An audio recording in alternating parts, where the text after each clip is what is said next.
Happy Friday, everybody. I hope you had a great week. Today is April 4th, 2025. And as we start the second quarter of this year, this is your Friday planning video. It's also my wedding anniversary, so happy anniversary to my amazing wife.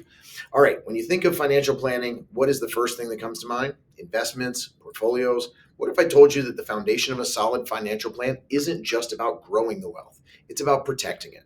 In these weekly videos, we spend a lot of time talking about financial plan and the goals. These are the foundation of your financial plan. You've heard me say it over and over again, but just to remind you, for the investment part of your plan, we determine the goals. We develop a plan to achieve those goals. We implement that plan. We monitor that plan for success and failure. Then we make the changes we need to make, and then we go back and do it all over again. In most cases, this is the way things go year in and year out, over and over again, and this is where we strive to achieve success in this part. Today, I want to give you another perspective, one that we've discussed in our meetings, but I want to shed some new light on the subject. I recently revisited an insightful article by Aaron Botsford about the need to be sure we include risk management along with our investment management. Now, we've been talking about the risk audit since late last year, and we should still be doing this. As many of you know, we all review the need for life insurance, long-term care insurance, and permanent income in your plan. Too often, especially with all that's going on around us now, the fast and the furious, the spotlight shining too bright on the way the economy and the markets are acting, and the rest gets pushed to the side. I want to remind you that the term risk has many meanings. First, yes, the risk can be investment risk. And yes, that's easy to manage and monitor. I used to tell the college kids when I was recruiting back in the 90s, I have a great job. The nightly news tells me how my day was every night. And that is investment risk. We don't ignore this. We don't ignore any of the risks I'm going to talk about today, and investment risk is one that stays in focus. Let's talk about other risks. In the article I spoke about by Aaron Botsford, she shares a poignant story from her own life. At 11, she lost her father, who had only $10,000 in life insurance. That left her family in obviously a challenging financial situation, to say the least. This example can be used to highlight the critical importance of adequate risk management. I know that we often say that we plan for the worst and hope for the best, but we really need to ask those hard questions. Let's talk about these and a few more of the risks. While investments are essential, safeguarding assets against unforeseen events is paramount.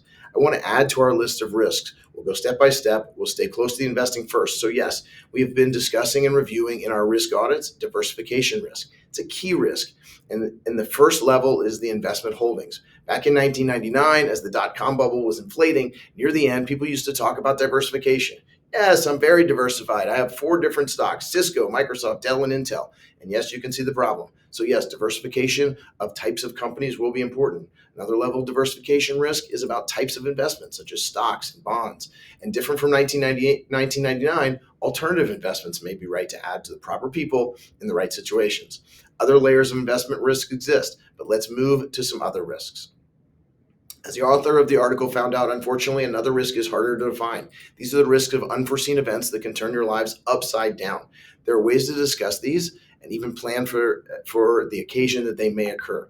You can let your mind wander on this, but let's keep it simple and frankly easier to imagine. I'm going to talk about some of the God forbid events. How about an accident that puts one of you or a family member in the hospital for an extended period of time? How about a complication with a pregnancy or a surprising loss of a loved one?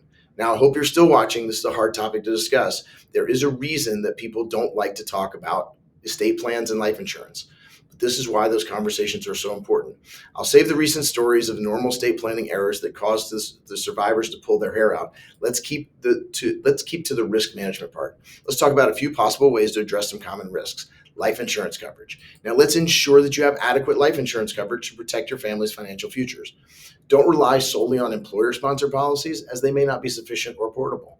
This is key. And please, if you bought your life insurance years ago, try this test. What are the features and benefits of that policy? If you can't answer this, please let's review it. There are more policies out there than even the agent that sold it to you sometimes can't explain. The nuances are vast and they change all the time. In order to keep this risk in check, insurance policy reviews are top on the list. Let's add in the issue of liability exposure. Evaluate your susceptibility to lawsuits or creditor claims. Implement asset protection strategies to shield your wealth. This is super important to the small business owners, but we all carry this risk if we drive a car or really if we just leave the house. It's something we should bring your legal team in on and make sure that the asset location is proper so that you're not exposed where you don't have to be. Disability and health risks is a big one. Consider how unexpected illnesses or injury could impact your income. Have appropriate disability insurance, and health emergency fund is crucial. This can be everything from short and long-term disability insurance, the one that the duck sells on TV, to long-term care insurance, and of course, supplemental health insurance if necessary. There is study after study about the estimated cost of healthcare going forward, and many of us are in the so-called sandwich generation, and we'll have to care for our parents while still caring for our kids. In some cases, this could be the biggest risk you have, at least one of those biggest risks. The estate planning risk. This is the one I'll get into next week, but it's so important to structure your assets to ensure a smooth transfer to your heirs, minimizing potential legal challenges and taxes. This planning is getting more and more complex, and as the year drags on, we'll see what the government does about extending tax credits or making them permanent. By proactively addressing these areas, you create a financial plan that not only aims for growth, but also safeguards against potential setbacks. I understand that discussions about risk can be daunting. However, integrating risk management into your financial plan is essential for long-term stability. If you're uncertain about your current risk management strategies or wish to explore this further, let's schedule time to review and strengthen that plan. Remember, a robust financial plan doesn't just focus on accumulating wealth. It ensures that your wealth is protected, allowing you to navigate life's uncertainties with confidence. All right, I know it's a heavy topic, but it needs to be addressed. I will keep it on the agenda in our meetings and look forward to visiting it and doing what needs to be done to address it now and in the future. For now, have a great weekend.